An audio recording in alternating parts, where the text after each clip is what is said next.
Kneel before Zod! You can't go! All the plants are gonna die! I'm gonna take a bath.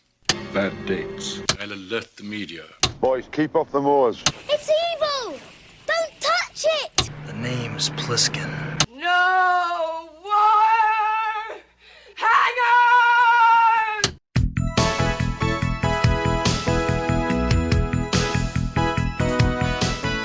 Welcome to Vintage Video, where we're rewatching the 80s so you don't have to. We'll be reviewing every major film release of the 1980s in chronological order, overanalyzing what you've seen and spoiling what you haven't. I'm Patrick O'Reilly. I'm Jesse Bayless. And I'm Richard Wells. And today we're discussing Reds, released December 25th, 1981. It was written by Warren Beatty and Trevor Griffiths, directed by Warren Beatty, and released by Paramount Pictures. On vacation in Russia in the 1960s, Warren Beatty happened to encounter an ex-lover of John, nicknamed Jack, Reed's, and shared Reed's story. Beatty was fascinated by the story and mentioned it as a potential biopic as early as 1966. Instead, he connected with Trevor Griffiths to co-write the story, but split after several disagreements. After Griffiths, Beatty reached out to Chinatown scribe Robert Towne and his Heaven Can Wait collaborator Elaine May for some polishes to the story. A first draft entitled Comrades came together around 1969. Around the same time, he was making an effort to learn Russian so he could hit on Russian ballerina Maya Plisitskaya. In the early 70s, before he had a full grasp on what the film would be, Beatty collected contemporary activists to interview on their recollections of Jack Reed and Louise Bryant, on whom the film would focus. So, okay, dumb question because I don't know anything about history. Is Jack Reed a known person? Yes. Because I've never heard of him before this movie. Well, it's very early. This is pre-World War I, so. Well, I didn't learn any modern U.S. history whatsoever in any of my classes. I don't think we went over the Russian Revolution in my grade school history classes. Yeah. I feel like we focus on European stuff and American stuff, and that was it. I feel like the Bolshevik Revolution is a word, two words that I've heard put together. Yeah. Before. It's like, okay, that was a thing that happened. I remember that and maybe a number next to it. And that's as much as we had to remember the Bolshevik Revolution. But he's a known historical figure. Yes. Okay. Some of these interviews were actually filmed a decade before the film's release, and consequently some of the speakers had already passed away by the time it came out. Were these all filmed specifically for this film, though, or they were just gathered in general? These were shot for the film. Okay. I mean, way before the film came together, but by him with the intent of using it in this film, in this way. Yeah. Okay. I mean, because maybe not in this way. Maybe it could have been a documentary. He didn't know. He just wanted to get them on the record while they were still alive. Yeah. I mean, that's kind of what I was wondering in terms of how this happened, because I think the format of the film is unusual. Yeah. It's not typical to have this sort of mix of documentary alongside historical reenactment type of movie. Yeah, no, it's definitely different. Well, because I was trying to do the math, and I was like, okay, if this movie starts in 1915, and I was like, and if these people were old enough to have advanced recollections, they must have been adults at the time. Yeah, and I was like, so in 1980, they would have been 65 years older than that? Yeah, I was just trying to crunch the numbers, but now that makes a little bit more sense, knowing that it was recorded at least a little earlier. Beatty himself was approached by famed Soviet director Sergei Bondarchuk after his 1965 epic War and Peace, considering Beatty to play Reed in his own biopic, Red Bells, but Beatty didn't care for the script, and the part of Reed in that was played by Franco Nero. I don't care for your script about the same thing that I'm writing a script about. Well, you're not doing it right. I'm going to keep doing my thing. Beatty had not intended at the time to play the lead, and considered John Lithgow for his resemblance to Reed, but ultimately cast himself. The production title at the time was The John Reed and Louise Bryant Story, but it was referenced to in the British press as War and Peace on account of the film's grand scale and Soviet focus. Sequences planned for shooting in Leningrad were rejected for permits, and production moved to Finland to play Russia. During production, Warren Beatty lost 30 pounds, and a bout of laryngitis precluded him from doing the usual press tours upon its release. Obviously, a relatively pro-communist story made it difficult to entice studios, especially right at the start of the Reagan administration, but Beatty and Reagan were actually friends, and a screening was organized for the president, who reportedly enjoyed the film despite what he called a sad ending. I'm honestly shocked that this movie got made at all, considering I imagine it costs quite a bit of money to create it looks very this expensive. film.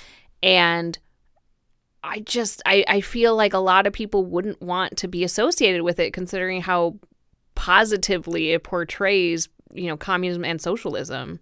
I don't know. Does it, though? Yeah, I don't know if okay, it does. I think that's why they got away with it. But, okay, I don't think it portrays it negatively. I guess I will say that. I don't think it's specifically anti-communist or anti-socialism. I think that there's enough anti-socialist commentary in the film that they felt like it tempered the philosophy of the film. I mean, I feel like the fact that it was written in an era not too far off from the HUAC proceedings and the McCarthy era and all of that. Like, I'm just kind of shocked at how anybody would want to be associated with, especially this. with like the sort of second Cold War of the 80s with Reagan. Oh yeah, for sure. It just that was the thing that stuck with me the entire time watching it. Is I'm like, who funded this? But really, there's only a couple scenes that deal with the actual tenets of socialism. It's true. The rest it's of it mostly is a love just story. a love triangle. Yeah. And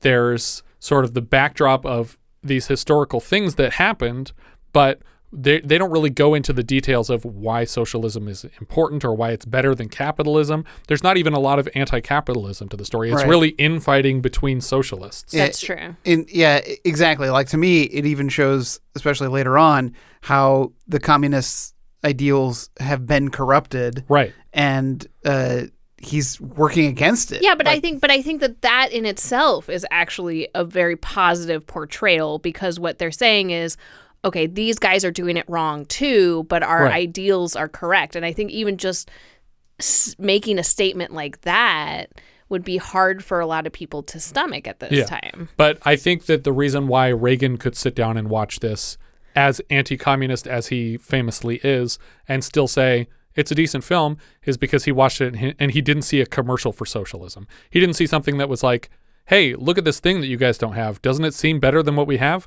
It just seemed like a bunch of people arguing in banquet halls, and that was it. And it was just like, yeah, it's really unappealing. Aren't you glad you have capitalism instead? Now go to the supermarket. Get whatever you want. Despite their eventual breakup on the screenplay, Beatty fought to include Griffiths as a co-writer for the film, and he agreed after a screening. It took home a pile of Oscar nominations: picture, director, screenplay, actor for Beatty, actress for Keaton, supporting for Nicholson, supporting for Stapleton, art direction, cinematography, costumes, editing, and sound.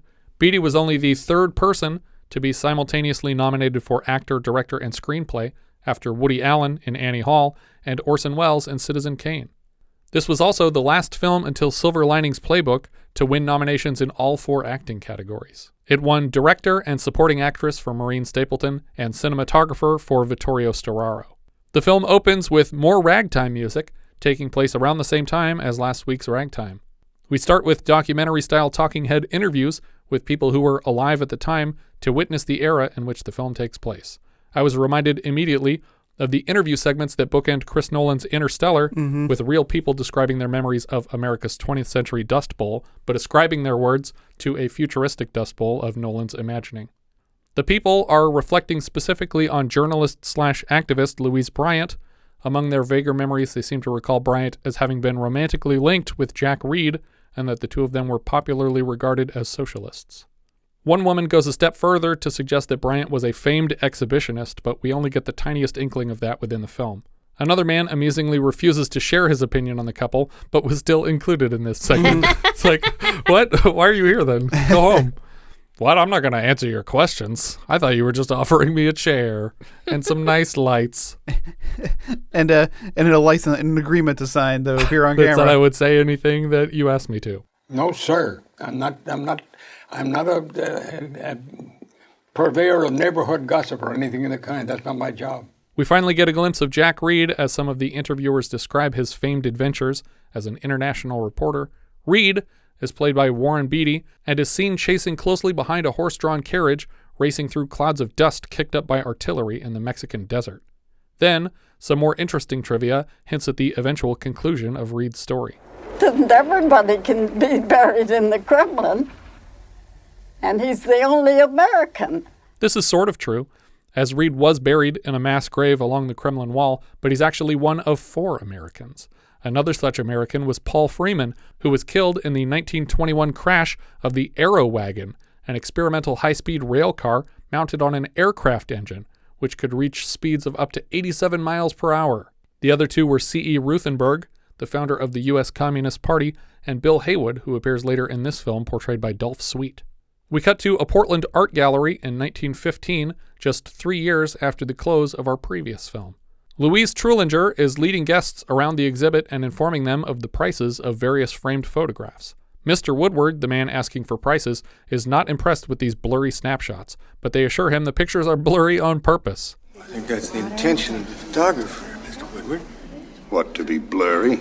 Some women on the floor recognize a nearby sketch of a nude woman that was apparently drawn from Miss Trullinger herself. Louise! This is you? Her husband, Paul Trullinger, hadn't noticed the sketch until now and lectures his wife on her supposed unprofessionalism. She says she's leaving for a liberal club meeting, and we cut right there as Emmet Walsh is addressing the assembly as an unnamed character who's speaking there. But always fun to hear Emmet Walsh's voice. Yeah, it's easy to identify. Yeah. He insists he's prepared to fight for his country if that's what the president asks. In the corner, Louise scribbles details on a scrap of paper. Everyone rises to applaud this comment except, noticeably, a man in the corner, Jack Reed. Reed is introduced and invited to the microphone with first-hand testimony from the war front. What would you say this war is about, Jack Reed?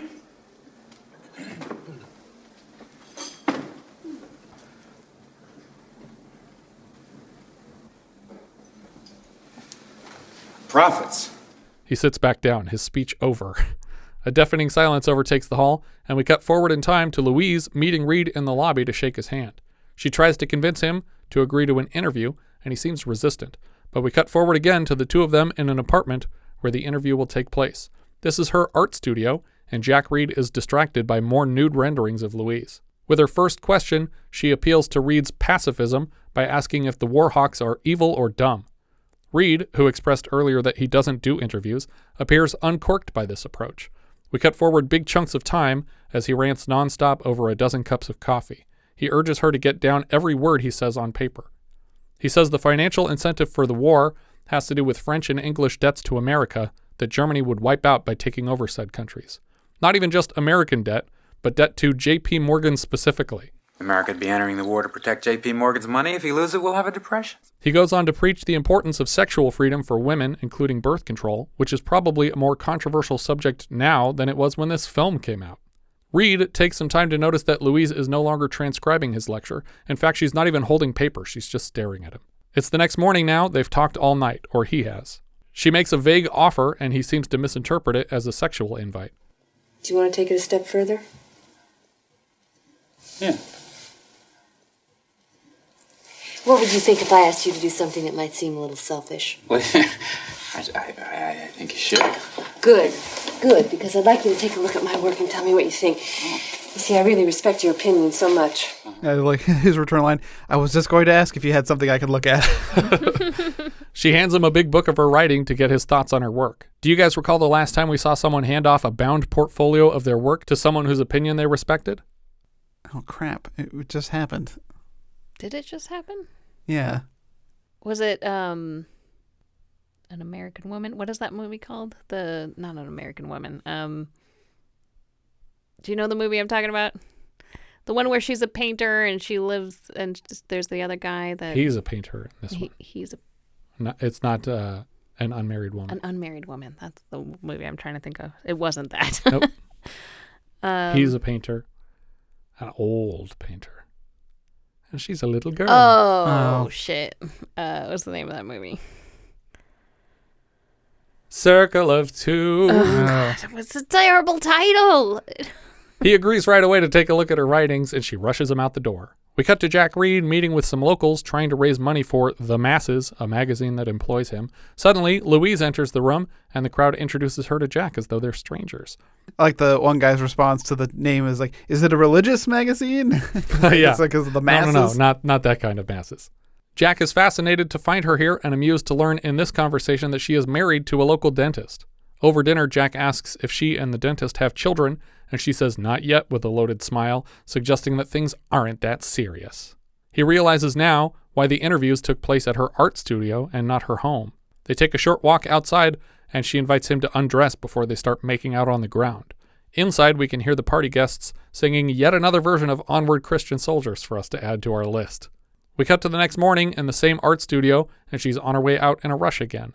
She invites him to try some of the snacks stored here, and she won't let him get a word in edgewise, and asks that he return her portfolio to this address when he's done with it. He's leaving Portland for New York, and she seems upset by the news until he invites her. She wants to know in what capacity she would be joining him. What as? What as? What do you mean, what as? What as? Your girlfriend? What does that mean? What as? Your girlfriend, your mistress, your paramour, your concubine? If this were me, my answer would for sure have been, yeah, the last one, porcupine. But he does suggest a different animal. Yeah, he lands on a pretty good joke, too. It's nearly Thanksgiving. Why don't you come as a turkey? We get a few more confessional-style talking headpieces. A series of women are complimentary of Louise's writing, and another woman introduces a coat that she gifted Louise, even though it was her favorite. But finally I gave in and gave it to her. I had other coats. We cut to Louise packing her things into a carriage to move across the country with Reed. Suddenly, the interviews are talking about lesbians and abortions, and it's unclear how they relate to the rest of the story other than the general treatment of women by American society of the time. Or now. This collection of interviews is punctuated by an old man suggesting that sex used to be about love, but it isn't anymore. You know something that I think that there was just as much fucking going on then as now. Only now it has a more perverted qualities. You know. Now there's no love whatever included, you know. Then there was your heart, a bit of heart in it. Sex is perverted. Louise arrives at Reed's apartment in New York, and he's not here. She sees her own telegraph posted on the wall announcing her arrival at Penn Station this afternoon. She sleeps in his bed until she hears Reed come into the apartment that evening with Edward Herrmann as Max Eastman and Maureen Stapleton as feminist activist Emma Goldman, who, we mentioned last week, was portrayed by Marie-Claire Costello in a scene shot and cut for time from Milos Forman's Ragtime. They argue about birth control and the magazine that Reed is working for, The Masses. Goldman leaves the apartment when she learns he doesn't have any coffee to drink, and after she goes, Reed finds Louise waiting in his bedroom. He says he read her work and offers her notes on a repetitive article on the railroads, but she says it was intentional. The political radicals of the time are quickly listed by another interview segment. We see more photographs of Emma Goldman and a shot of Max Eastman portrayed by Edward Herrmann again. Further down the list, we find Isadora Duncan, who we discussed extensively in our review of Arthur Penn's Four Friends. Mm-hmm. We see a shot of a bar room, and Jack Nicholson as playwright Eugene O'Neill is leaning back against a wall. We cut to Louise attending a montage of parties hosted by Jack, and people ask her what she does, but she never elaborates beyond identifying herself as a writer. Emma Goldman asks what she writes about, and Louise doesn't even seem to know. Everything. You write about everything? Everything, yes. Everything, nothing. Answer their questions. These are influential people. You could be writing about them. Yeah. Goldman is not impressed with the answer, and perhaps not coincidentally, we cut to Louise dancing with Reed in a clown costume. In a bar somewhere, Jack talks to some customers about forming unions for their professions. Eugene O'Neill sneaks up behind him to join the conversation. At another table across the room, Max Eastman tries to strike up a conversation with Louise and mistakes her for a painter, even though all she ever tells these people is that she writes. We cut forward in time to a crowd of activists arguing in Jack's living room, and Louise is ready to kick them out. She makes some effort to join the conversation, but finds herself overpowered by the big thinkers in the room. I think voting is the opium of the masses in this country. Every 4 years, you're dead in the pain. Yeah, but... Don't you think... I just made it very clear what I think, Miss Bryant. Oh, come on, E.G. Don't be so goddamn dogmatic. Louise has a point. She says... Suddenly, I'm dogmatic. Eugene O'Neill tries to defend Louise, but Goldman shouts him down too. We cut to a local restaurant where Jack and Louise are having breakfast. They're visited at their table by Horace Wiggum, who hassles Jack and his friends for their habit of getting arrested. When he learns Louise is a writer, he seems interested, but again, she fails to sell herself to the man. Well, now, may I ask, what are you working on? It's impossible to describe. It's impossible to describe. She just did a hell of a piece on the influence of the Armory Show, and you ought to read it. Horace invites her to drinks later, and after he's gone, Jack explains he's the editor of the Metropolitan and in a position to get her some real work. She insists to Jack that she can sell herself, but she's done a piss-poor job so far. Jack leaves on a trip and promises to see her at the end of the weekend, he says. The end of the weekend. We cut to Jack's mostly empty apartment where Louise reads her railroad piece out loud and realizes it's just as overly repetitive as Jack said. Sometime later, we see Jack Reed and fellow activist Bill Haywood talking to a crowd of workers in a barn about unionizing. They talk about the myth of unskilled labor and pass around pamphlets with all the information they need to demand what they are owed. At the climax of Haywood's speech, the police bust into the farm and order everyone to vacate the premises. Jack tries to remind the police of their constitutional right to peaceful assembly and is promptly beaten up and arrested. Excuse me, officer. These men have the legal right to assemble. That's all they're doing. We know what the hell they're doing. What the hell you doing? Me? You. I right. You right? You wrong. We cut to Louise's date with Horace, and she hands over her portfolio at the table. The man immediately asks about Jack, and it seems clear that he's only speaking with her as a favor to her boyfriend. He spends all of 5 seconds reading the armory piece, and then puts it away to quote-unquote read later. We cut to Jack and his editor Pete, played by Gene Hackman, arguing over edits to the articles. Jack doesn't appreciate his words being changed for the publication. His editor urges him against writing what he calls red propaganda because of the hassle it makes for the paper. Jack takes the story and quits the job if Pete won't agree to publish his words as he turns them in. He returns home with flowers for Louise, and she's mad that he's so late in returning. Weirdly, though, she contradicts herself and what we've seen so far. She claims to be mad because he promised he'd be home Tuesday. He reminds her that he promised he'd come home at the end of the week, and she agrees, but says that the end of the week is Friday and it's Saturday now. So where did Tuesday come from? Yeah. How did you come up with Tuesday before? Also, he didn't say the end of the week. He said the end of the weekend, which is actually Sunday. So he's home a day early, and she's pretending he's 4 days late. Maybe it's like one of those like riddles, like a man rides into town on Thursday but leaves on Sunday. And it turns out that the horse's name was Sunday. Oh, that makes sense. Who's the horse here? She assumes he's cheating and slams the door to close herself in the bedroom. She's embarrassed to be jealous like a common wife. She's frustrated to be an accessory to greatness, and she needs to make a path for herself. She claims to have important things to say and accuses him of getting in the way, but he points out that all her articles are fluff, and his friends treat her as an unserious person because she isn't serious. She tells him she found an apartment and she's moving out. She slams the door hard, and he punches it behind her, clearly hurting his hand pretty bad, and he falls into the bed. After they've cooled down for a second, he asks if they can leave town together and write what they feel like somewhere. They smile and kiss. They move to a conservative community called Provincetown, Massachusetts, where they do experimental theater and collaborate with a lot of the same writer friends from New York, including Eugene O'Neill again. They star in their own plays, and according to more witness testimony, the plays aren't very good. This movie took a turn here for me. It's like, wait, are they not reporters anymore? Yeah. Like, no, now we're actors. Now we're actors. But we're just doing it like in a fort in our bedroom. Yeah. It's just like... It's not on a stage or anything. I get like writing and putting on plays for fun, but it's just like they're taking it so seriously. Like, weren't you guys going to like write the Communist Manifesto and now you're in here making a blanket fort? O'Neill tries to direct them, but these are barely actors, and it's not working. Louise, in particular, is such a bad actress in these ramshackle productions that she seems to give Eugene O'Neill a migraine. We see behind the scenes of another play, and Jack Reed is for some reason dressed in a bear costume. Do you guys recall the last Jack Nicholson movie we saw with a full-grown man in a bear costume? Yeah, I I'll do. give you a hint. Yeah. He was blowing another guy. Oh, my God. Despite the silly costume, Jack has a serious political argument about the presidential options of Hughes and Wilson. Jack endorses Wilson due to his anti-war platform, but admits that both men will likely commit American troops to the war, but he thinks Wilson will drag his feet longer, which will save lives. Jack leaves town to spread his gospel and campaign for Wilson. Back in Provincetown, Louise finds herself alone with Eugene O'Neill in the beach house. Hello? Where's the whiskey? She fixes him a glass of whiskey and compliments his latest play, but he angrily lectures her on smoking during rehearsals because she's always looking for an ashtray instead of focusing on the performance. She seems caught off guard by the criticism, since until now, his stage direction has always been filtered through Jack. They sit together, drinking, and Eugene tries to smooth over some of his own hard edges with compliments. Don't let those village radicals keep you from being what you should be. What do you think I should be? The center of attention. Eugene prods a bit to learn about the boundaries of Jack and Louise's open relationship. She worries briefly that Eugene is too much of a romantic to be comfortable with the arrangement, but this leads into a montage of them on walks, swims, and dates together.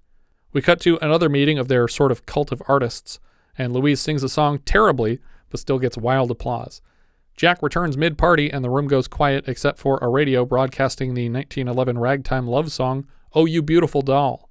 Do you guys recall the last time we heard this little ditty? Yeah. When was it? The marbles. All the marbles. All the marbles. It was playing as the California Dolls were carried to the ring for the final match of the film. The crowd asks Jack how things are going with Wilson, and he starts rambling, and we cut right to the party emptying hours later. Eugene, or Gene as Jack calls him, is the last to go, and it's clear he's caught feelings just as Louise feared. That night, she comes to Jack teary-eyed to admit something, and he seems to predict it and interrupts with a wedding proposal. Sometime later, we see Louise unpacking boxes in a new home, and she finds Eugene inside waiting for her. Where's the whiskey? He delivers to her a love poem, agreeing to the terms of the open relationship she described, but she breaks it to him here that she is now engaged, and the offer of free love is no longer on the table. Supposedly, the poem he gives her is an original work that Nicholson wrote specifically for Diane Keaton. Does this mean that we have to cheat, or is this a free and independent marriage? Is this what led to the IMDb trivia that you thought was so stupid? Which one was it? It was rumored that they had an affair on set, and this was not true. Oh, no, I think that was for Ragtime. Oh, yeah. Okay, sorry. I got that confused. Yeah. It was like, it was rumored that these two had a relationship on set, but they did not. It's like, thanks, IMDb trivia. A thing did not happen on the set. Gene suggests that she used him to get Jack to propose, but she assures him that it was nothing so premeditated as that. He leaves, and she continues to unpack, placing his note in a copy of Walt Whitman's Leaves of Grass on a shelf, the 1892 edition, the last published in Whitman's lifetime. He passed away 2 months later. Do you guys recall the last time we saw a character hold Whitman's Leaves of Grass? He was reading it out loud. To a snake! To a snake? To his pet snake, Harry. Oh. Was it? It was. Oh my God. Strother Martin is reading it to Harry, the potential former human snake. Some interview subjects relay contemporary rumors that Gene, Jack, and Louise engaged in threesomes, and we cut to Christmas morning as Louise unwraps a puppy in a box. Oh, that's like... How long has it been wrapped up? How long has it been wrapped up? I had this thing shipped from California. I just picture... the scene of Gremlins when he shakes the box, you just hear Gizmo going, pop, pop, pop, pop. It was like, because, okay, so hold on. This is a little bit of a tangent. Sure. I don't know if you guys have had pets, trying to put pets in a pet carrier. Mm-hmm. Yeah. They tend to move around. And so carrying a box with an animal in it is like they slide around. Slide in the one corner, you're holding it all crooked. Yeah, exactly. It's just like he comes out with this box. It's like, man, that dog is either like completely still or sedated or something. Doggy downers.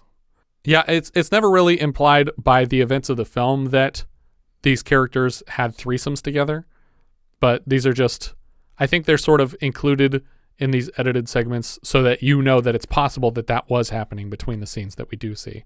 But I don't get the impression that that is happening between these three. But it reminds me, having worked many stints a graveyard shift, that I used to listen to Loveline all the time. And back before Dr. Drew went full-blown crazy, I remember a common refrain from him was that two things that work on paper, threesomes and communism. I feel like this movie is about that phrase in particular, about how these things work on paper, but in execution they're not feasible. We see Emma Goldman shouting speeches to large gatherings in shadows.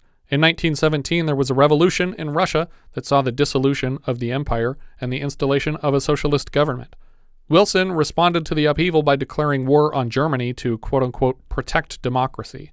We see people debating the decision in the streets, but anyone arguing against the war is quickly dragged away, and another interview subject insists that those people just didn't exist. We had no one against the war. There wasn't a soul against the war. There's souls against everywhere, probably. We cut to a local jail cell full of socialist activists, basically a forced meeting of the most outspoken of them. They try to call to Jack in the corner, who seems distracted by the toilet he's pissing in. The water is blood red, and another inmate notices. This one even pisses red. Do you remember the last time someone pissed red? Robert can have punch. Robert, help make punch. What are you talking about? Albert P. Red. Student bodies. Oh. The janitor made piss and they thought it was a punch bowl. Anyway. We cut to Jack in a doctor's office where he's informed of a very severe kidney problem. Jack doesn't take the warning seriously and jokes that the government is paying him to say that so he won't travel to make speeches. Jack's mind is on other potential consequences of the illness. Could this thing interfere with having children? Yes, you cannot have sex if you die. No, come on, Harry, seriously. This is actually not true, but technically. Hey, the human body can maintain an erection for several hours. What do they call that? I forget. There's a word for it. Stiffy. No, they that too. I forget what they call it in Clerks. It's like a nickname for a boner that you get when you die. I forget what it is now.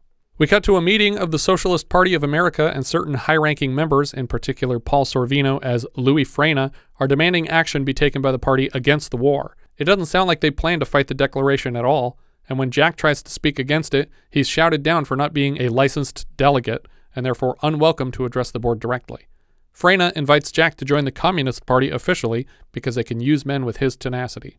At home, Louise is a little annoyed that they still haven't named the Christmas dog yet. Jack is distracted from the conversation by a note from Jean to Louise. It's the poem he handed her when he left for good. He tells her he didn't realize what it was until he had already read it, but he looks upset. He claims not to care that she had an affair, and even admits to a few of his own because they've been very clear about their open lifestyle. All he wants is total honesty on the matter. Louise is clearly disappointed to learn of his dalliances and packs to leave upon learning of them. He refuses to allow her to leave and carries her to the bed against her will. Ultimately, she leaves anyway, and he cries on the stairs when she's gone. Sometime later, we see Jack in hospital, and a doctor presents him with the chunk of his kidney that was evidently just removed in the nick of time. Oh, man, it looks bad, too. Yeah, but also kind of delicious. Served it up just right. Baba beans and then there's Chianti. Yeah, exactly. His doctor stresses the importance of avoiding salt and any further risk of infection, which could prove fatal. We hear several letters from Louise as narration, discussing her work as a journalist in New York. She says Wheeler gave her a job, but to please keep it secret.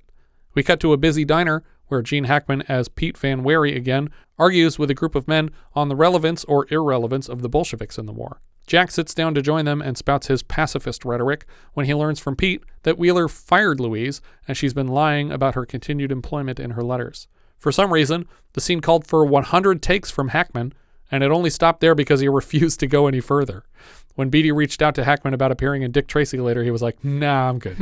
Wait, so Beatty demanded He more made takes? Hackman do 100 takes of this one scene of them just talking at a table that didn't matter. The interviewees list the statistics of those killed and wounded in the war because of America's involvement. We cut to Jack arriving to a small French farm and surprising Louise here. She's shocked by his appearance. You look fine. Are you all right now? Oh, God, yes. Nobody needs two kidneys. The second one's just for show. He's proud of her for following this story overseas and invites her now to come with him to Russia proper to follow the Bolshevik Revolution, not as a girlfriend or a wife or even as a turkey, but as a colleague and fellow reporter. The war is audible from here, but Jack still urges her east. He even leaves a ticket behind for her to use in case she ever decides to follow. On the train to Petrograd, Jack is spotted by members of the Russian Communist Party who have heard and been impressed by his speeches. Jack takes a seat beside a like-minded gentleman and promises to buy him a new hat after the revolution. The man offers up his Russian fluency for Jack to practice the language during the ride. Just as the train is pulling away from the station, Louise walks up and sits down across from Jack with a list of demands. Now, here's the thing. I'd be a goddamn fool not to take you up on this offer, so here's what I want. I want to sign my own name to my own stories, and I don't want to use a double byline. I want to be responsible for my own time and my own actions. I want to be referred to as Miss Bryant and not Mrs. Reed, and I want to keep an account of every cent we spend so that I can pay you back. Now, I assume you know that I'm not going to sleep with you, so just don't confuse the issue by bringing it up. That's it. Fine. Good. You like salami? Jack is quick to agree to her terms. She, Jack, and their Russian friend share many jokes along the ride. I kept waiting for this guy to turn on them since his introduction seems so ominous, but he's very sincere, and he stays this way. They pull into a station deep in the war zone where men are being operated on literally feet from the windows of the train in plain view of everyone, like they're trying to make a big scene of it. Yeah. They lean out the window to interview the young soldiers, and their new Russian friend translates. He says the Bolsheviks are growing in power and intend to stop the war themselves by spreading and refusing to fight. They're met right off the train by a man named Alex Gromberg, who has an empty apartment for them to move right into. He tells them that the current Kerensky government is due for overthrowing any day now by the Bolshevik army. Louise is annoyed to find a single bed in the apartment, but Jack quickly agrees to sleep on the couch, and 12 hours later he has kept his word. Sometime later, Jack is looking over an article Louise is prepared to turn in and offering some constructive criticism. In striking contrast with her established response, she is quick to take the advice to heart and admits that his notes do in fact improve the article.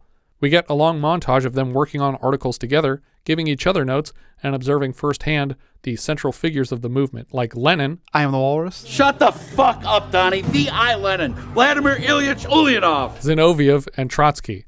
Lenin is not the expert public speaker of the team, but he is the central architect of the intended post-revolutionary government. We learn from their articles that the Russian armed forces are collapsing, and 14% of their soldiers have deserted this year alone.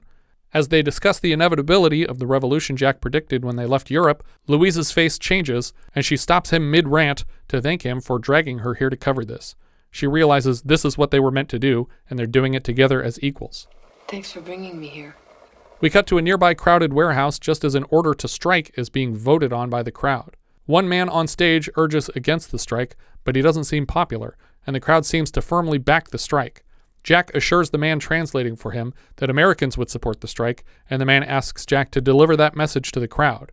He's dragged on stage to repeat himself. I only want to say that if you strike, the American workers will not feel betrayed. The crowd bursts into applause to learn that their socialist brothers in America will support them in this action. I think he's overselling it here. Yeah, probably. They're definitely the minority at home. Yeah, I can surely speak for all American workers. Everyone screams and waves their hats in celebration, even bursting into song, and Louise and Jack smile at each other across the room to not only be here reporting on world history, but to be playing a significant part in it as well. That night, pamphlets blanket the city announcing the official strike declaration, and we cut right to Louise and Jack having sex. The next morning, protesters flood the city streets and bring public transportation to a halt, eventually driving the strike order nationwide. In an auditorium, Lenin takes a podium and announces something to the room, which draws more riotous applause. Jack's Russian translator friend throws his hat in the air, where it catches on a chandelier, signifying that the revolution has finally come to pass, and he is owed a hat. Yeah, like it was like a perfect frisbee golf because of the chains of the chandelier. Yeah. Like it's just like a frisbee golf net. Like oh yeah, it exactly. Just kind of like gets tangled up. I want to know how many takes this took, because if it took 100 takes just to get them talking at a desk, how many did this one to take? get this one shot? They got this one right on the first try. Yeah, Gene Hackman threw the hat just in case. But they had 6 more chandeliers prepared so they could cut down each one in case the hat caught at an awkward angle.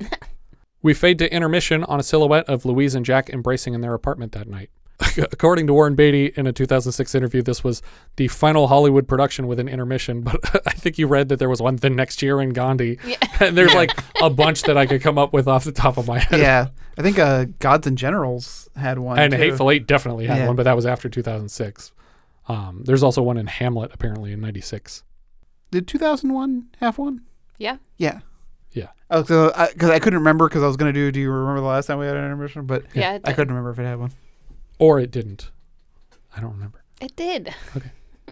Or it didn't. I know it had an overture. The overture at the beginning. Am I crazy? Maybe it didn't now. Now I'm questioning everything I know. Well, I think it did, but I couldn't remember, and that's why I was hoping that... It either did or didn't, though, definitely. It's 50-50. I'm going binary on this one.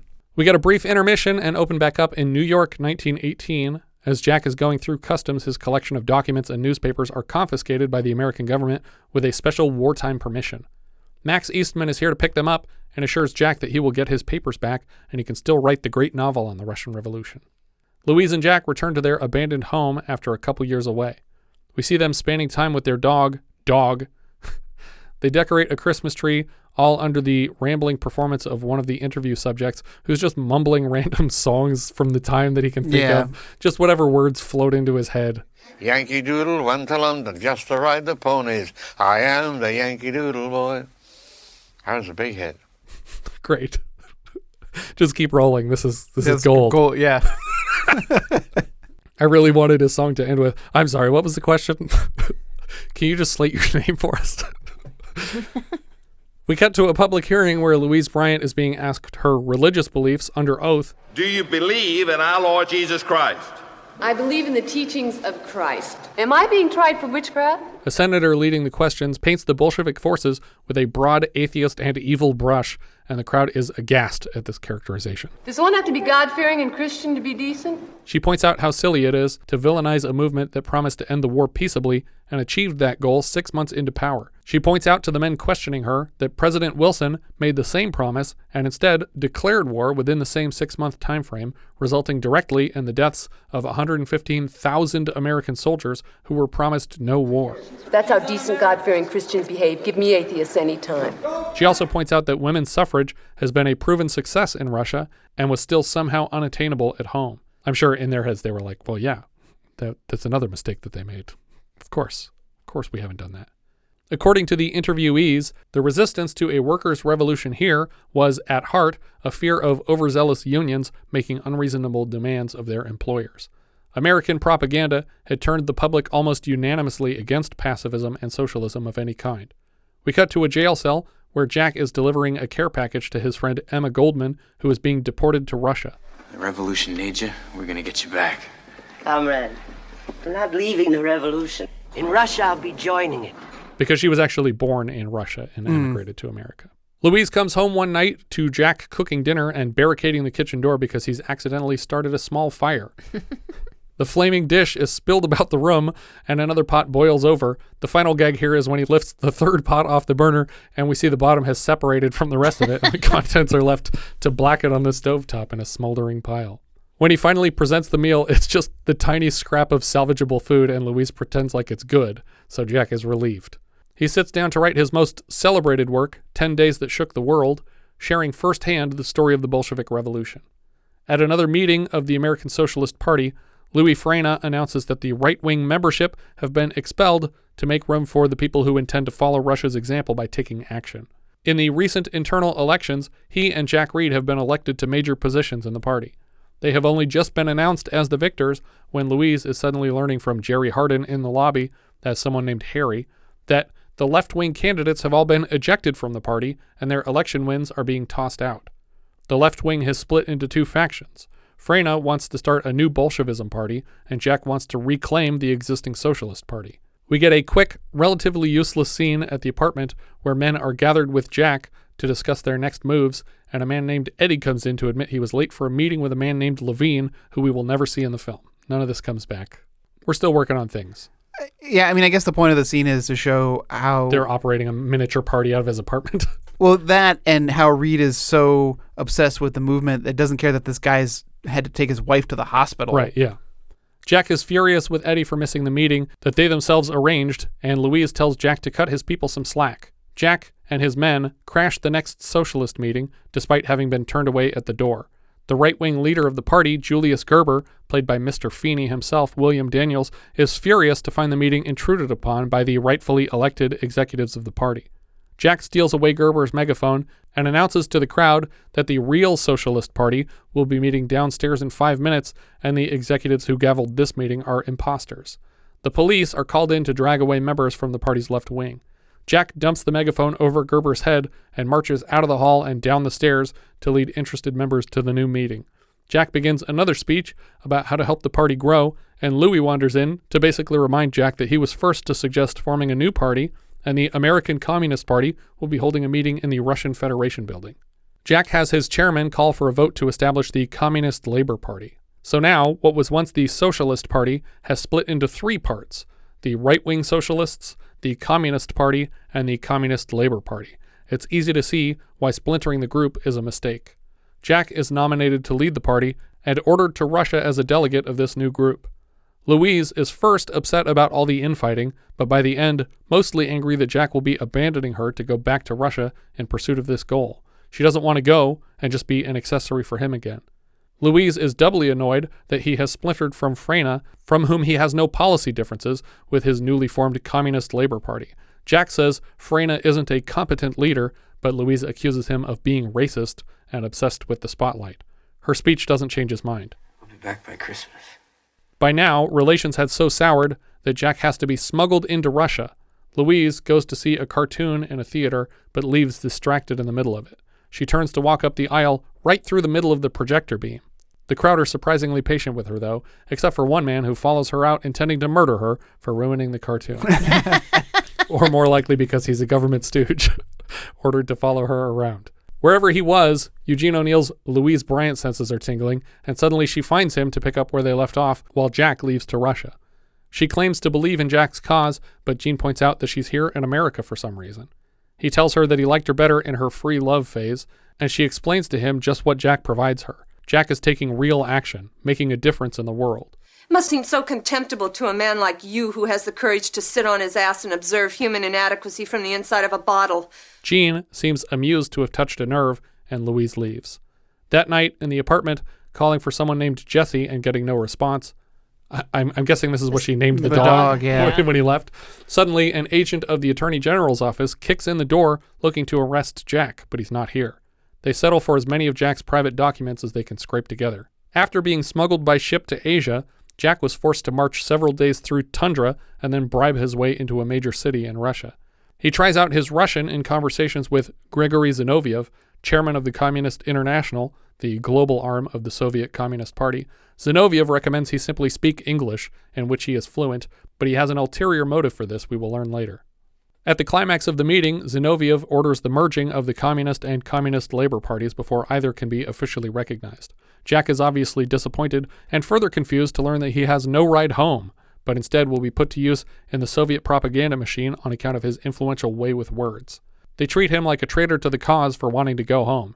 They basically tell him to find his own way if he won't go along with their orders to assist in the transformation of their country.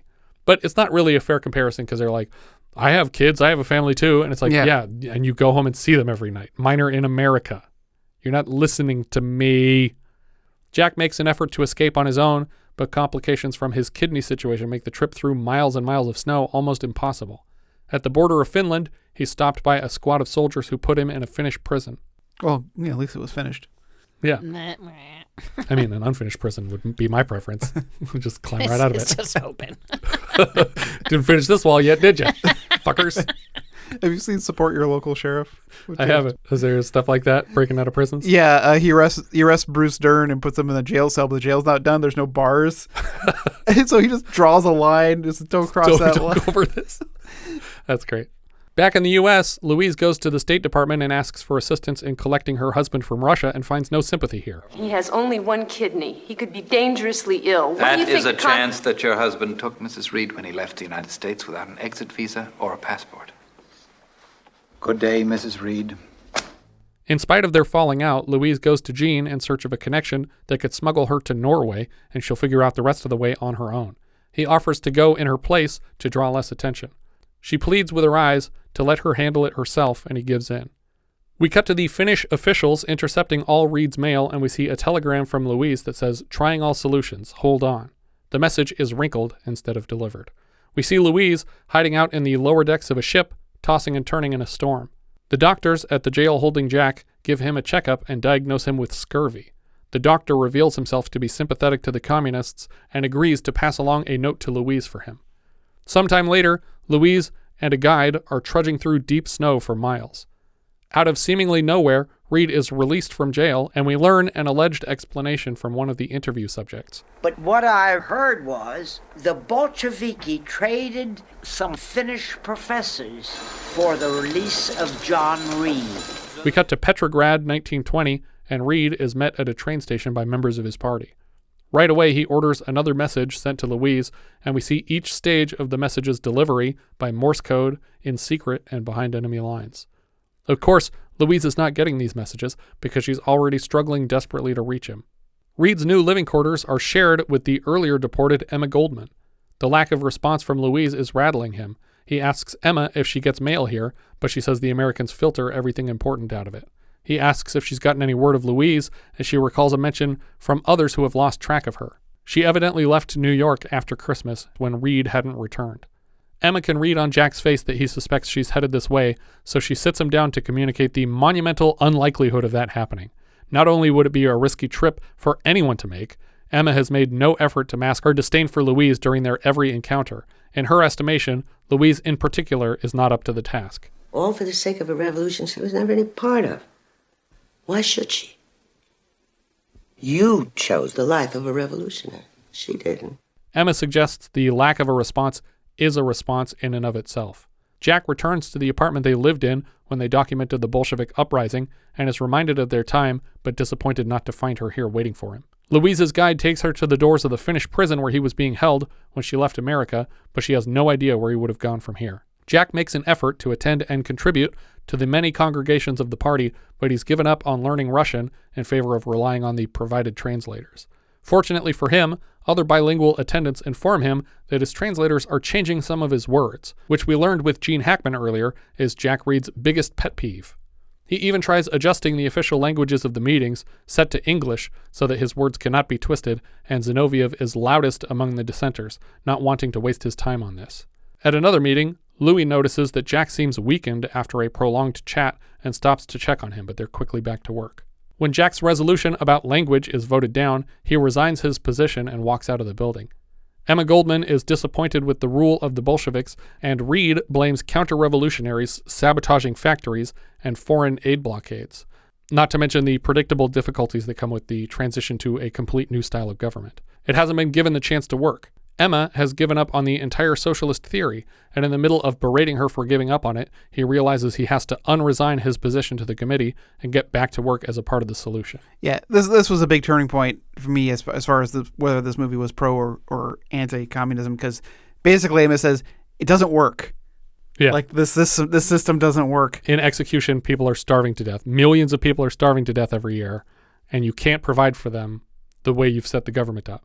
But maybe he has a point. Maybe if you set it on this course for long enough that it worked and there weren't insurgents fucking it up on purpose from within, that it could work. But those people will always be there. Yeah. Because capitalism is more profitable for some people. Jack is immediately sent by train to Baku in Azerbaijan to begin the next chapter of the transformation of world government. They're welcomed as liberators, and Jack is disturbed to find a sort of Uncle Sam piñata being hung and burned in effigy at the station. Sometime later, we see Emma trying to collect supplies to live off of from the local food lines and being rejected. As she's leaving the room, she hears an American woman's voice and looks as though she's seen a ghost when she finds the source of it.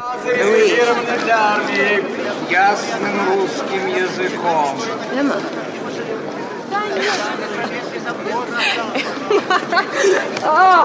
She's shocked by Louise's commitment to Reed and realizes for the first time that she has underestimated this woman. How in the name of God did you get into Russia? She brings Louise back to her shared place with Jack and informs her that he was sent with a contingent to the Middle East, but is set to return, soon hopefully. We cut there as Jack addresses a massive crowd, and during a break in his speech, the audience are suddenly cheering voraciously, and Jack doesn't understand why, until a man nearby tells Jack how his words have been mangled by his translators. What's that for? They are supporting you for your call for a holy war of Islamic people against the Western infidels. On the train back to Russia, Jack learns from his German to Russian translator that she received all the English to Russian translations directly from Zinoviev, so the confusion must have started there, and Jack is obviously pissed because he has already railed on the issue of his words being changed, and he understands now why Zinoviev advised him against learning Russian in the first place. He confronts Zinoviev in person, and the man doesn't even pretend to deny it. He assures Jack that the changes were necessary to change the minds and win people over to their side. But Jack doesn't appreciate being manipulated this way. When you separate a man from what he loves the most, what you do is purge what's unique in him. And when you purge what's unique in him, you purge dissent. And when you purge dissent, you kill the revolution. Revolution is dissent. You don't rewrite what I write. No. The argument is obliterated by an attack on the train. An explosion behind Jack sends flames and splinters showering over his shoulders.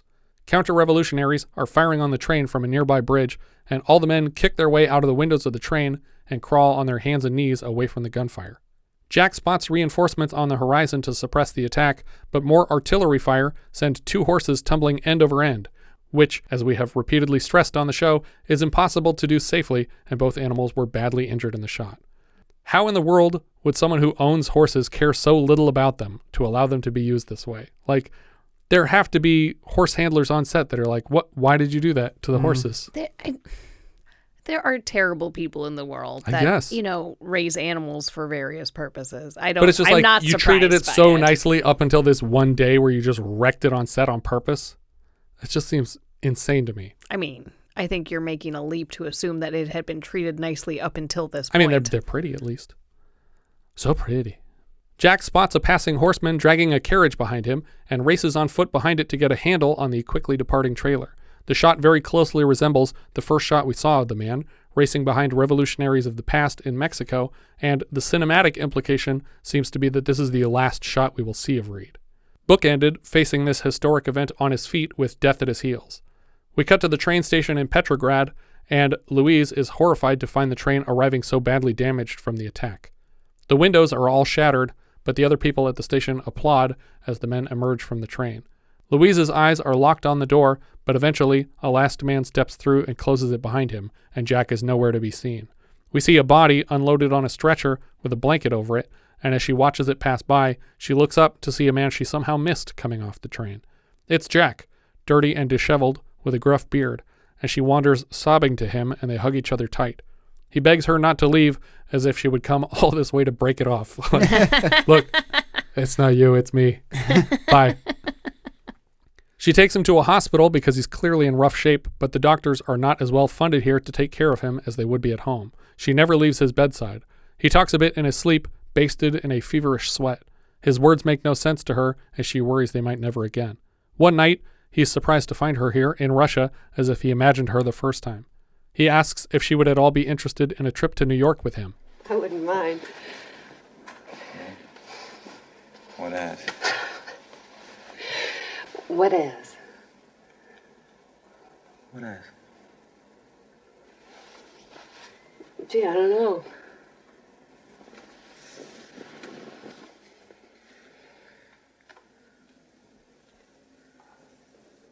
Comrades?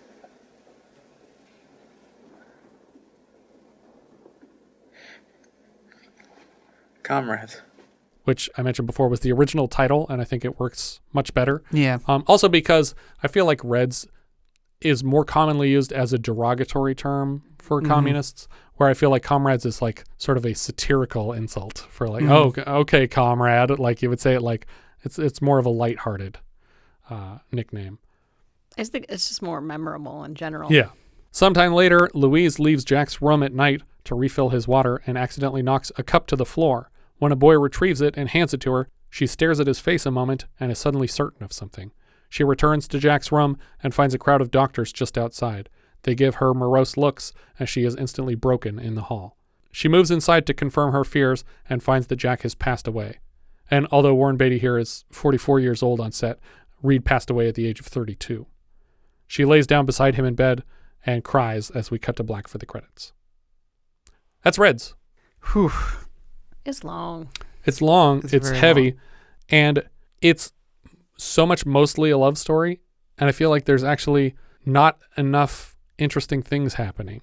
I feel like when he's delivering speeches, I don't quite know enough about what's going on or the context of what's going on. And what he's saying is always so vague. Yes. It's never the specifics of the legislation they're trying to get across. Even when he's having the argument about just changing the language of the meetings, it's like, why are we not talking about communism right now? Yeah. And how communism is going to work. But even when he's talking about communism, it's like, we must unite. The workers must unite. It's like, yeah, I get that's what right. But what else? Yeah. We need the rest of the fucking owl. So when Warren Beatty heard the story, was it just the fact that this guy broke into Russia? I think he liked the idea of an American having such a hands-on approach to a socialist revolution. And I think there probably are interesting aspects to this story, but then it focuses so much on the relationship that it's really not, the movie is not about communism. The movie is about a man and a woman who have a passion for politics and for each other, and about how they balance that out. Yeah, I guess I just don't feel the drive. Like, what drove him to make this movie? I don't know. I think that Jack Reed was considered a hero in some circles, and that's all you need for a lead actor to be interested. It's like, oh, hero worship and the one American in the whole country that fixed everything. he went there and he fixed everything. And it's like, he didn't really do that. That didn't happen, unfortunately. But at the time, people treated him like he was saving the country with them or for them almost. It's like a messiah complex. But yeah. But it was well made. Yeah, absolutely. And the performances are great. Yeah. I actually think Beatty's performance is the weakest of the four nominated. But yeah, I like the story. I just don't think that there's enough here to really warrant a movie, let alone, I mean, if you're going to make a movie about the Russian Revolution, it has to be 3 hours and 15 minutes long. You can't do that in 90 minutes. Be like, there, I made a historical movie. Yeah, but there was nothing in here that needed to be this long. No, I agree. And there's a lot of scenes that feel arbitrary and unnecessary. Because I feel like you make those really long, dramatic epics for historical movies because there's a lot of information to get across about all the events that happened. And I don't feel like that's necessary here because it's not about that. Yeah. You could have cut a half hour out of this movie getting rid of the Eugene character. Yeah, like definitely. We don't need to have them for a half hour to 40 minutes of this movie putting on plays. Yeah. But he's the most famous out of all of them. And even if you try to make it like a love triangle, it's like, it's not enough of a love triangle. Because we saw them go on a couple of walk dates. Mm-hmm. And then the second time they meet up, they don't even like each other anymore. So it's like, it's not even a love triangle because she was never really in a relationship with Gene. And if she was, it happens off screen. Like, we never see them in bed together. It's just like they're walking and talking while Jack is out of town. It didn't, you're right, it didn't need to be included. I still give it a thumbs up. Oh, for sure. But yeah, I'm not going to give it a thumbs down, but do I ever need to see it again? Yeah. No. I don't think it was robbed for Best Picture. No. What are we thinking Letterboxd? I'm worried I'm being too generous. I'm worried I'm being too exactly perfectly right. I'm just too perfect. I'm Patrick O'Reilly. You go. All right. I have it at 48, which puts it below Whose Life Is It Anyway, above Chariots of Fire. Jessica. I have it at 47. I have it below Windwalker and above Cabo Blanco. Well, you're both being too mean. I have it at 57. It's just under Pennies from Heaven and just above On the Right Track. So we're all in there. I had it significantly lower. I had it in the 70s, but I don't know how much. Mostly my list generally goes like how often I'd want to see something or in what order I'd want to see it in. But if I do that, it goes really far down on the list. But it's not a bad movie. It's not poorly made. I just don't need this kind of movie. I think to be great, a movie has to do both. You can't just be well made. So like this is the order of the movies that I have on my list. It's Reds, Chariots of Fire, and Gallipoli. Yeah. Like they're all right one after the other. And I was like, all the historical epics. All these historical epics that I just felt kind of like about. Great. Good job, guys. You did a thing. I feel like none of them, like we haven't gotten to it yet, but Gandhi next year has like a real emotional core to it that you feel the entire time you're watching the movie. And all three of those movies are kind of like, okay, this happened. Like, what am I supposed to connect with? What is the emotional center of this? And I don't know what it is in Reds. Unless I care especially about these two people getting back together, which I don't. Like, they seem friendly. They don't seem to hate each other the whole time, but they don't seem so passionately in love that I'm like really worried that she's not going to get back in time. Writer, director, star, Warren Beatty played John Reed, Jack Reed. Before this, he was in Splendor in the Grass, Kaleidoscope, Bonnie and Clyde, McCabe and Mrs. Miller, and Shampoo, which he wrote, and Heaven Can Wait, which he wrote and co-directed with Buck Henry. After this, he took a break till Ishtar, and later Dick Tracy and Bulworth. He's also the husband of Annette Bening and the brother of Shirley MacLaine, who we've seen so far in not one, but 2 Fox comedies about troubled married couples breaking into dueling affairs. The character he plays in the film was, of course, a real historical figure, and his novel on the Russian Revolution, entitled 10 Days That Shook the World, was adapted about a decade later by Soviet writer, director, and montage pioneer Sergei Eisenstein for his film October, aka October, 10 Days That Shook the World, one of his best-known works besides Strike and the oft-parodied Battleship Potemkin, which climaxes on the Odessa steppes with a freshly orphaned baby rolling down the stairs in a baby carriage. Reed also wrote the novel Insurgent Mexico, which was adapted into the Mexican film Reed, Mexico Insurgente, In 14 competitive Oscar nominations, his only win was for directing this film. He was also granted the Irving G. Thalberg Memorial Award in 2000. The co-writer here was Trevor Griffiths. Not much else I recognized, but he wrote a couple miniseries overseas, like Adam Smith and Bill Brand. The music here came from Stephen Sondheim, who wrote the lyrics for West Side Story and Gypsy, and later the music and lyrics for Sweeney Todd and Into the Woods. After this, he comes back with original music for Dick Tracy. The cinematographer here was Vittorio Storaro, who previously lit Bird with the Crystal Plumage, Last Tango in Paris, 1900, Apocalypse Now, and One from the Heart. He later lights Lady Hawk, Ishtar, The Last Emperor, Dick Tracy, Bulworth, the 2000 Dune miniseries, and Paul Schrader / Rennie Harlin's Exorcist prequels. The editor here was Dee Dee Allen, who previously cut The Hustler, Bonnie and Clyde, Little Big Man, Slaughterhouse-5, Serpico, and Dog Day Afternoon. So far on the show, she has cut Night Moves and The Wiz, and she's back for Breakfast Club, Henry and June, and The Addams Family.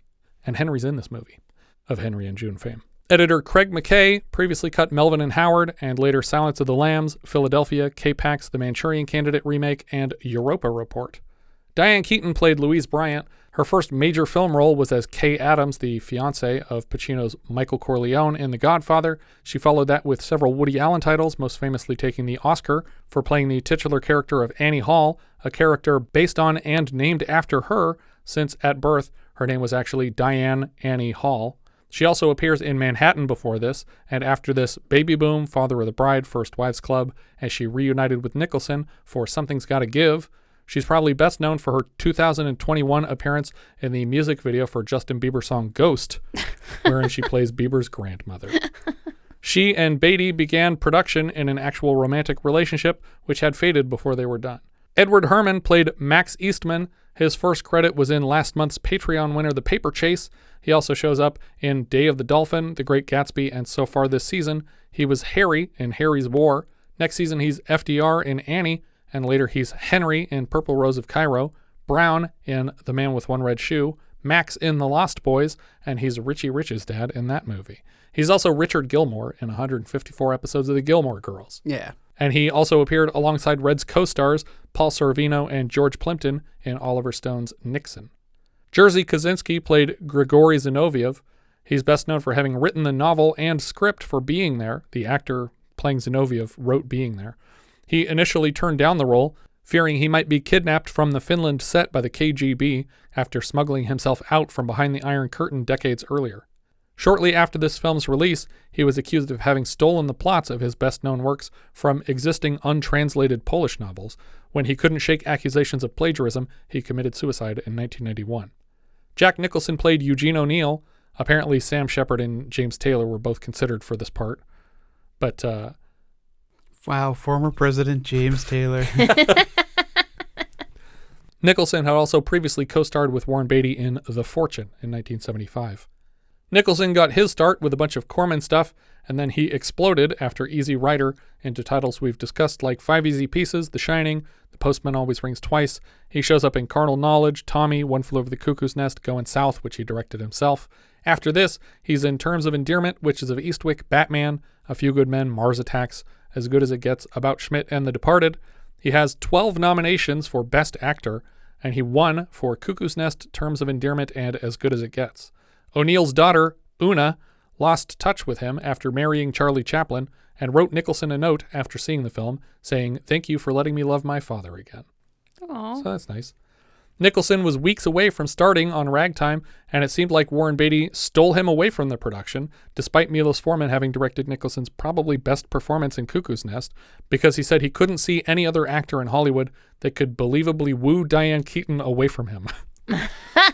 Coincidentally, Nicholson and Beatty supposedly have around 12 girlfriends in common, ex-girlfriends.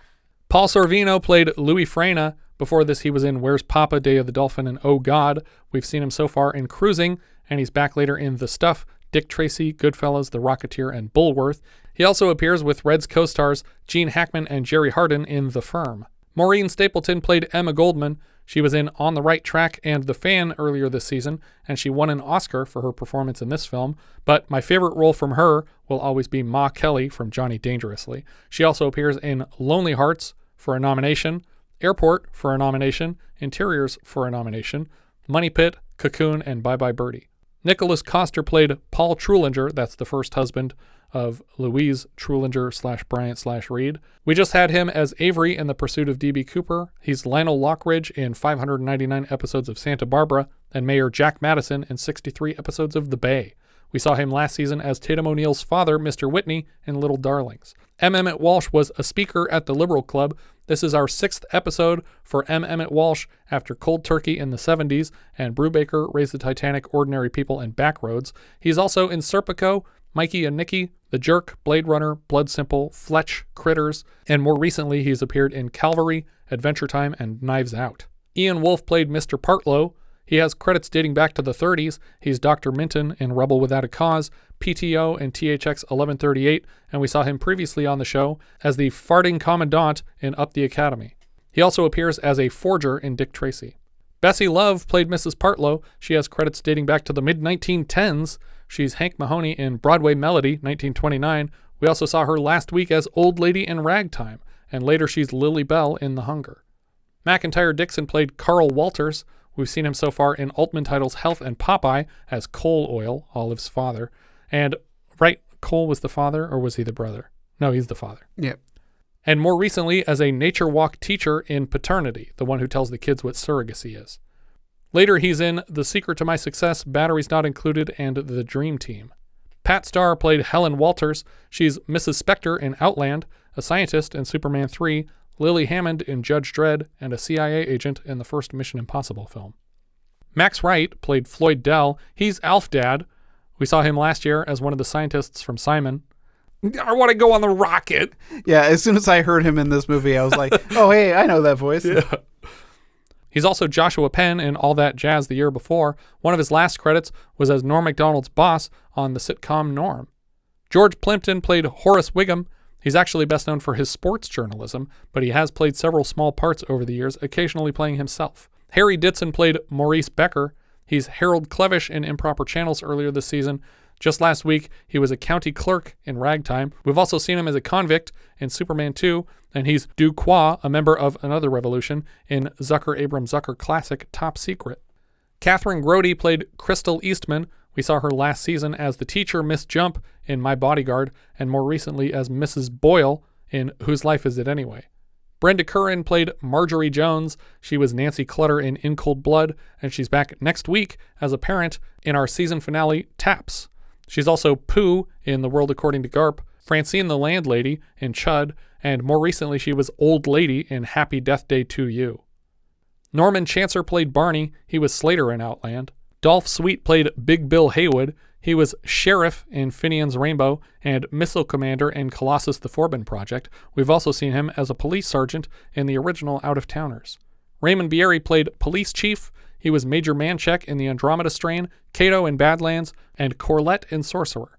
Jack O'Leary played Pinkerton Guard. We've seen him so far as Big William in a minisode review of On the Nickel, and in Brubaker and Inside Moves last season. Gene Hackman was Pete Van Wary. He was Popeye Doyle in The French Connection, Lex Luthor in some Supermans. He's Royal Tannenbaum. We saw him last opposite Barbara Streisand in All Night Long. I think my favorite performance from him is as Herod in The Quick and the Dead. In 5 nominations, he has won 2 Oscars for French Connection and Unforgiven. IMDb Trivia says, Gene Hackman did this role for nothing, which I prefer to read as it was a waste of his time. And not that he waived his fee. Apparently, he did it as a favor to repay Warren Beatty for getting him cast as Clyde's older brother Buck in Bonnie and Clyde. William Daniels played Julius Gerber. He had previously appeared with Beatty in The Parallax View, and he was also in All Night Long with Hackman. He's Mr. Feeney on Boy Meets World and Girl Meets World. We saw him first as Albert Einstein in The Blue Lagoon. He's the voice of Kit on Knight Rider, but my favorite performance from him is as Albert in 1,000 Clowns. Stephen Griff played Alex Gromberg. He was a KGB agent in a later Warren Beatty-Elaine May collaboration, Ishtar. Roger Sloman played V.I. Lennon. He is the secretary of the Monster Club earlier this season. Oleg Karinsky played A. Karinsky, and he's also credited on IMDb as one of the witnesses. He's not one of the witnesses. That's his dad. Oleg Karinsky, who played A. Karinsky, and A. Karinsky was his grandfather. But Oleg Jr. was a famous dance critic and the actual grandson of Alexander Kerensky, which I just added to the IMDb trivia page because it wasn't there somehow. But his father of the same name was one of the witnesses being interviewed for the interstitial segments. As the son of Alexander Kerensky, that was his specialty, why he was invited. Shane Rimmer played McAlpine. He was Captain Ace Owen in Dr. Strangelove, a radar operator in You Only Live Twice, Tom in Diamonds Are Forever, Hamilton in Live and Let Die, Rusty in Rollerball, and Commander Carter in The Spy Who Loved Me. We've also seen him in Superman 2 and The Dogs of War. After this, he was a Gotham City waterboard technician in Batman Begins, a board member in Tim Burton's Dark Shadows, and his last credit was voicing Louis Watterson in 6 episodes of The Amazing World of Gumball. He's Gumball's elderly step-grandfather. It's like a little old mouse with a cane. Jerry Hardin played Harry. We saw him last as the governor in Honky Tonk Freeway. Later, he's Snuffy in the unrelated Honky Tonk Man next season. He also shows up in Cujo, Falcon and the Snowman, and Starman, but for my money, he's either Deep Throat from X-Files or the attorney at the start of Big Trouble in Little China that's trying to get Egg Shen to squeal on Jack Burton. If you're protecting Jack You Burton... leave Jack Burton alone. Jack Kehoe played Eddie. We've seen him now in On the Nickel and Melvin and Howard. Later, he's Jerry Geisler in Midnight Run, and small parts in Dick Tracy, Falling Down, and The Game. Christopher Malcolm played CLP party member. He was Kirk Matunis in Highlander. He's the dad in Labyrinth. He's Rebel Force Zev, Rogue 2 in Empire. And after Empire, we've seen him so far in Superman 2, Dogs of War, Shock Treatment, and just 5 seconds ago in Ragtime last week. Tony Sibbald played CLP party member. Again, Superman 2, he was the president's unconvincing body double, and again last week in Ragtime. R.G. Armstrong played government agent. We've seen him now as the judge in Where the Buffalo Roam. He was Rigby, the jerk boss in Raggedy Man, and Dempsey in Pursuit of D.B. Cooper. Later, he's General Phillips in Predator. I love the look of his face, and it makes perfect sense that Beatty brought him back in 1990 to play Pruneface in Dick Tracy. Joseph Sommer played State Department official. We've just had him back-to-back in Rollover and Absence of Malice a few episodes back. Busy December for this guy's family, going to the movies every weekend to see him. He got his start as Rothko in Dirty Harry. After this, he plays parts in Catherine Bigelow's Strange Days, the first Sam Jackson Shaft, a senator in Sum of All Fears, and D.A. Radford in The Other Guys. Amusingly, he's also a named character in a 1993 film called Malice. So you could do a Joseph Sommer double feature of Malice and Absence of Malice. Jan Triska. But you just show Absence of Malice. Yeah, it's perfect. Wait, where's the... Oh, I get it. Jan Triska played Carl Radek. A lot of Russian stuff before this. He's another Ragtime co-star. After this, he's Alexander Kovalev in 2010, The Year We Make Contact. Roger Baldwin played a witness. He's the co-founder of the ACLU in 1920 and the executive director of that organization into the 50s. He passed away several months before the film's release. Henry Miller was another witness. He's the squintier old guy with the gravelly voice. He's a celebrated author whose works have been adapted into a number of films, most famously Tropic of Cancer, in which he appears as a spectator and is portrayed by actor Rip Torn. He's also the titular Henry of Philip Kaufman's Henry and June, where he's played by Fred Remo Williams Ward. Andrew McCarthy from Weekend at Bernie's played Miller in Claude Chabrol's 1990 film Quiet Days in Clichy, and Mike Figgis's re-adaptation of the same work has him played by Scott Glenn. He was deceased more than a year before this film's release. Adela Rogers St. John played another witness. She was the daughter of famous defense attorney Earl Rogers. Adela was a reporter for Hearst newspapers and magazines starting in her teen years. She transitioned to books and teaching in the late 40s. In her 80s, she returned to reporting to cover the trial of her former boss's granddaughter, Patricia Hearst. Dora Russell was another witness. She is an early contraception and peace activist. Later in her life, she campaigned extensively for nuclear disarmament, along with her husband, renowned British logician, mathematician, and Nobel Prize winner Bertrand Russell. Scott Nearing played another witness. He's another pacifism activist who was active in anti-military protests from the start of World War I all the way through Vietnam. Tess Davis was another witness. She was a cousin of Louise's first husband. Heaton Vorse was another witness. He was the son of a Provincetown playwright. Hamilton Fish III was another witness. I love that name. He was a congressman for New York's 26th District from 1920 to 1945 and a classmate of John Jack Reed's.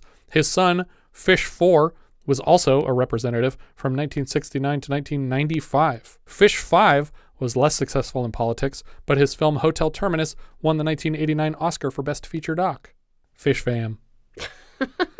Isaac Don Levine played Witness. He was deceased before the film. He is a Russian-born anti-communist writer who really stands out in the interview because he's the one who's taking pride in organizing the deportations of various activists. He was just like, yep, I got them kicked out, and I said kick them all out of my country. Rebecca West played another witness. She's a reporter who covered the Nuremberg trials for The New Yorker and the author of various celebrated books I'm not smart enough to recognize. Will Durant is another witness, deceased before the film. He's a historian. Will Weinstone was a witness. He's the executive secretary of the Communist Party of America from 1921 all the way to 1922, the next year, and an architect of Detroit's auto worker unionizations of the 30s. Arne Swabek was another witness. He was a Communist Labor Party member. Adele Gutman Nathan was a witness. She is one of the Provincetown players, just dancing around in the blanket fort. George Seldes played another witness. He was an American journalist in Moscow. Kenneth Chamberlain was a witness. He was a cartoonist for The Masses, Jack Reed's early magazine. Blanche Hayes Fagan was a witness. She's another Provincetown player. Galina von Meck was another witness. She was a witness of the Bolshevik Revolution with Jack and Louise. Andrew Dasberg was a witness. He's a painter and a pioneer of American Cubism, whose work was presented at that Armory show that Louise was so keen to write about at the start of the film. Dasberg was over 2 years deceased at the time of the film's release. Hugo Gellert was a witness. He was another artist for The Masses magazine.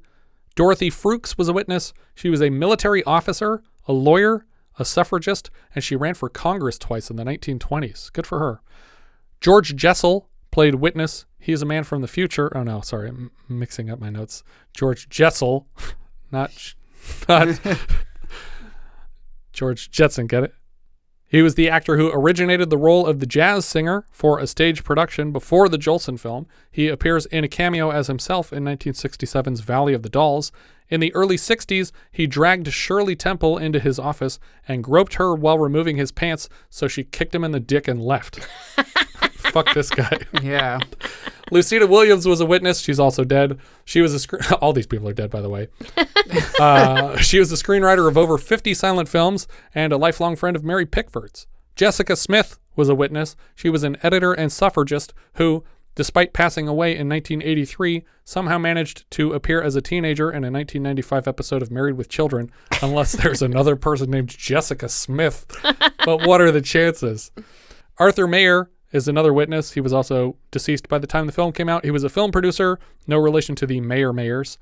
He also distributed Vittorio De Sica's 1948 film Bicycle Thieves, which was the winner of an honorary Best Foreign Language Oscar before the permanent category existed. Mario Gallo played a worker, uncredited. He was Mario in Raging Bull. Simon Jones played Louise Bryant's colleague in France. He was Arthur Dent in the original Hitchhiker's Guide miniseries. That was the guy who was in the farm that was like, Louise, where are you going? And she was like, I think I'm going to get on the train with this guy. Richard Leparmentier played Man Drinking with Pete Van Wary, uncredited. He was General Modi in A New Hope and Lieutenant Santino in Who Framed Roger Rabbit. Miriam Margolis played Woman Writing in Notebook. She's Pomona Sprout in Harry Potter, Aunt Sponge in James and the Giant Peach, and we've seen her so far in The Awakening and The Apple. John Ratzenberger played communist leader, uncredited. I didn't see him in here. Yeah, but it's funny because, again, Ragtime as well. Like, yeah, I mean, he kind of hung out in the UK that whole year and just appeared in every major film. But because he was in Superman 2, he was in Outland. We saw him last season in Empire and Motel Hell. And, of course, he's Cliff Clavin and a bunch of Pixar characters. Manning Redwood was also in Outland.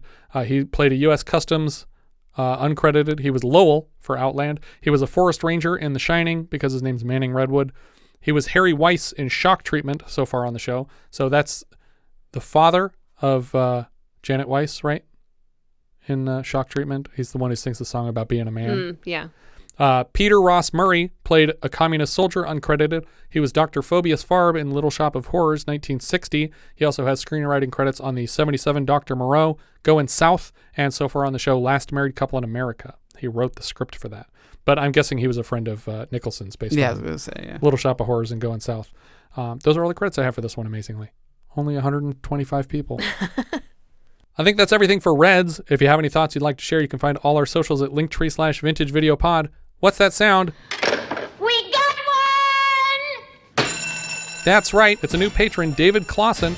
As a $5 patron of the show, David now has access to 46 full-size 70s reviews and a hand in choosing next month's film. For December of 1973, our $5 patrons are choosing between the following 12 titles. The Day of the Dolphin, Mike Nichols' sci-fi thriller about a team of dolphin trainers whose animals are kidnapped for use in an assassination attempt on the American president. It stars George C. Scott, Trish Vanderveer, and Paul Sorvino from this. The Exorcist, William Friedkin's recently sequelized horror classic about a young girl possessed by a demon and the priests enlisted to perform a Catholic exorcism. It stars Ellen Burstyn, Max von Sydow, Jason Miller, and Linda Blair. Fantastic Planet, René Laloux's animated sci-fi film about humans being observed as animals by an enormous humanoid species on a foreign planet. Lady Snowblood, Toshiya Fujita's adaptation of Kazuo Koiki's manga series about a woman seeking violent revenge for the rape and murder of her mother and brother respectively. It stars Miko Kaji, Toshio Kurosawa, Masaki Daimon, and Miyoko Akaza. The Last Detail, Hal Ashby's comedy drama about a pair of sailors sent to collect a young recruit and deliver him to a court-martial and 8 years in the brig, but decide to make the most of the man's multi-day trip. It stars Jack Nicholson, Otis Young, Randy Quaid, Clifton James, and Carol Kane. Magnum Force, Ted Post's Dirty Harry sequel from a script by John Milius and Michael Cimino, documenting the further antics of SFPD's favorite loose cannon, this time being out-loose cannoned by a team of younger vigilante cops with an even more blatant disregard for the rule of law. It stars Clint Eastwood, Hal Holbrook, Mitchell Ryan, and Robert Urich. Papillon, Franklin J. Schaffner's historical prison drama based on a screenplay by Dalton Trumbo and Lorenzo Semple Jr. about wrongly convicted prisoners Henri Charrier and Louis Degas and their attempt to escape from a French Guiana prison. It stars Steve McQueen, Dustin Hoffman, Victor Jory, and Anthony Zerbe. Serpico, Sidney Lumet's biopic on NYPD officer Frank Serpico and his efforts to snuff out corruption within the department. It stars Al Pacino, John Randolph, Jack Kehoe from this, and Emmet Walsh from this. The 7-Ups, Philip D'Antoni's action thriller from the same cinematic universe as The French Connection, following Roy Scheider as basically the same character based on the experiences of the same cop, Sonny Grosso, who consulted on both films. It stars Scheider, Tony LoBianco, Bill Hickman, and Larry Haynes. Sleeper, Woody Allen's sci-fi comedy about a man from the 70s cryogenically frozen and thawed out in 2173 to find a dystopian police state. It stars Woody Allen, Diane Keaton, Dawn Kiefer, and Douglas Rain as the voice of the future computer. The Sting, George Roy Hill's period crime caper about a couple of con men who team up to pull off the ultimate con. It stars Paul Newman, Robert Redford, Robert Shaw, Charles Durning, Ray Walston, and Eileen Brennan. And finally, The Wicker Man, Robin Hardy's British folk horror film about a policeman sent to the Scottish island of Summerisle to investigate the disappearance of a missing girl and his clashes with the town's cultish and uncooperative inhabitants. It stars Edward Woodward, Britt Eklund, Ingrid Pitt, and Christopher Lee, each of which celebrate their 50th anniversaries in the month of December. Thank you so much for listening, and I hope you'll join us next time when we'll be discussing our season finale, Taps, which IMDb describes like so. Military cadets take extreme measures to ensure the future of their academy when its existence is threatened by local condo developers. We leave you now with the trailer for Taps.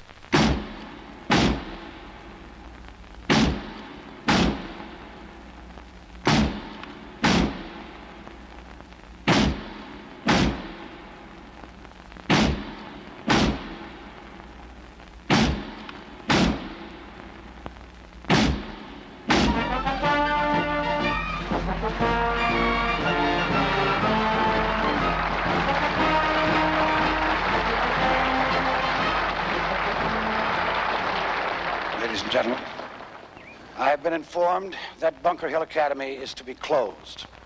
An end to nearly a century and a half of tradition, and an end to the heart of us. Sir, how can they do this? With the stroke of a pen, sir. Their field of honor was a desktop. The lady said the proprietors ordered the school closed. Now, as I see it, we are the proprietors. You tell us where you put those weapons, or this will be the sorriest day of your life. All right, we have 3 demands. They're very reasonable. When they're met, we'll be happy to return every weapon, every shell. You say we. Who else? Number 1, I want a meeting with General Put your Beatty. hands behind Now, your you back. stay where you are, Sheriff.